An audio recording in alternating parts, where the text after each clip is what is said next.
Tuesday night, what have you learned from it? Should have had it called off.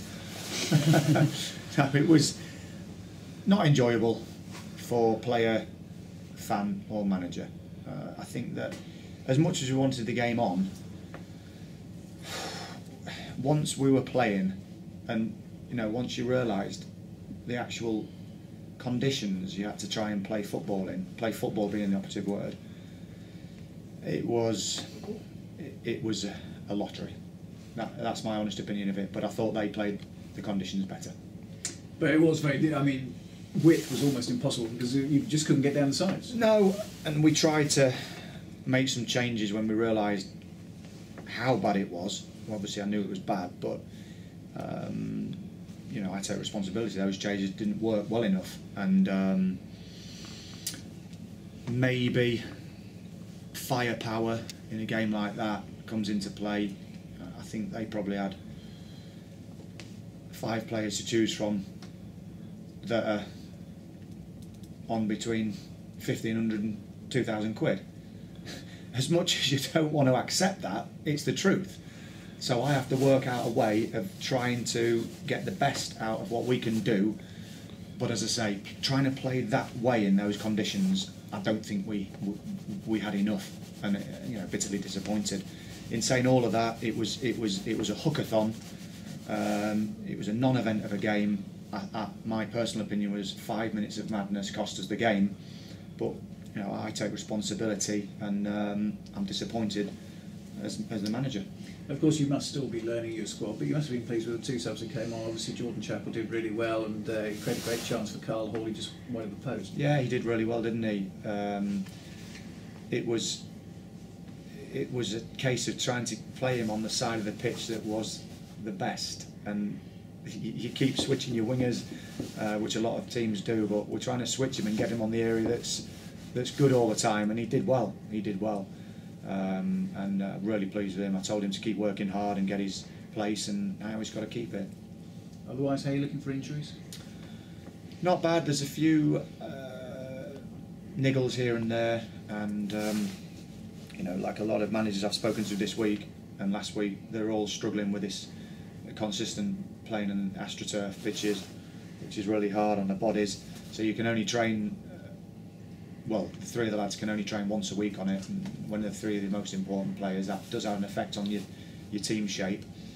But it's the same in all over the country, isn't it? There's a lot of people worse off than a squad of 25 footballers, that's for sure. And you put Lee Mansell to right back. Was Yeah. that just really keen to try and get the captain in the side somewhere, or what was the thing behind that? Not really, no, because Tony hadn't trained all week. Is he one of the ones that's struggled? Yes, yeah, he hadn't trained all week. He got a really bad knock against Portsmouth. Couldn't train because of that. Then couldn't train because he was sore on AstroTurf. So I made a judgment, and Mans played there as a we can all try and pick a team, can't we? And all say, oh, you should have done this, you should have done that. I made the decision. I stick by my judgment, rightly or wrongly.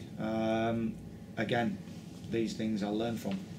I was looking at Famous Ranch yesterday, and Neil Warnock's on there, Ferguson's on there with the boot of Beckham. What was yours like? It was bad. But they won't see it very often. They only saw it because I want to give them the standard of what I expect. I don't want to be one of these managers that does that. I want to be calm and calculated and make the right judgments, because they've heard it all before. It's boring. Every manager can do that. I've seen it over my career for 20 years. It's take it with a pinch of salt. I just wanted them to know how much I care about it, and I want them to have that as a standard.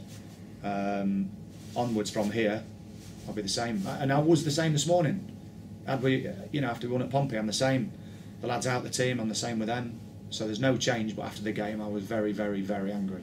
When you go to a side like Chesterfield, are obviously going pretty well. Yeah. How important is it that you keep the game tight early on? Oh, it's really important. No doubt about it. But we did the same at Portsmouth. I don't think Portsmouth have got a dissimilar budget to Chesterfield. In fact, it's probably a little bit bigger. So, it's the only difference was Chesterfield the top of the league, Pompey are not.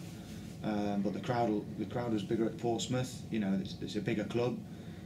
So I could, I fully expect the lads to handle that side of it. But you know, ball retention is important for us, and as I say, the last game it was very difficult to keep the ball and play open, attacking, attractive football on that. You've got a pretty good away record though. How much confidence do you take out of that? I mean, do you almost prefer the fact it might be a one? Only because of the pitch. You know, I was really looking forward to playing here. I really was.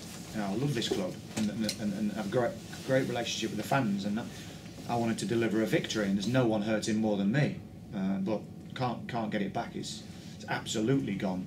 All I can do is try and learn from it and think how we can be better, and that's what I'm going to try and do.